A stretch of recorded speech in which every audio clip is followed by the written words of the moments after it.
With Google, one thing which you can say for sure, you don't know until it's actually happening, right? Yeah, agreed. Agreed, agreed. Right. Abhinav, I'll come back to you real quick on this one, right?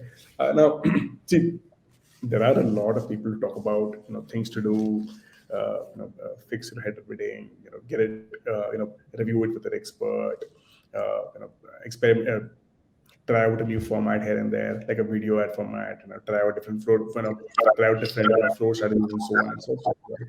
Help them understand what would you not try out, what would you ask them to not touch, right? Like that's a it's a very it's slightly different question, but I want to get a point of view of what remains, what is untouchable at this point of the year. Yeah.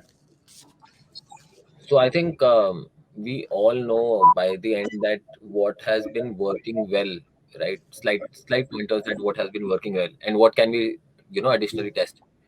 I think what has worked well for us, at least something that we should be preserving. Sometimes, of course, touching things also is a risk that can move things here and there at this point of the year. So I think from what we do, the scope of that testing that we keep at this point is slightly on the lower side.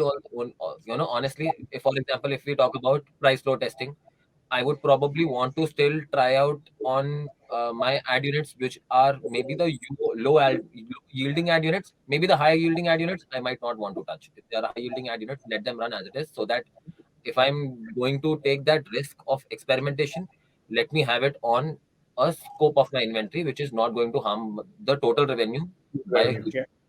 right? So that is where I think that testing wherever we have to do, let's start it or roll it out on small traffic or small inventory so that the entire scope of the revenue is not hindered.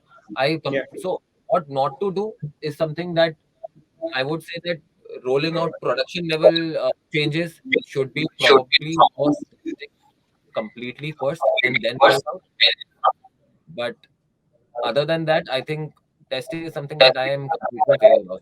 We adopt some things and account management. I promote testing as much as possible, but of course with taking complete care and proper checks in place, and then slightly rolling out in phases. That is what my recommendation is, at least in this phase. However, Q1s are different, right? Q1s you can go all blast and you can still try out. There would be some things that work or not work, so that's Right. completely acceptable because the flexibility is high. Right. So Right. Right. Okay. Perfect. Right. Makes sense. Right.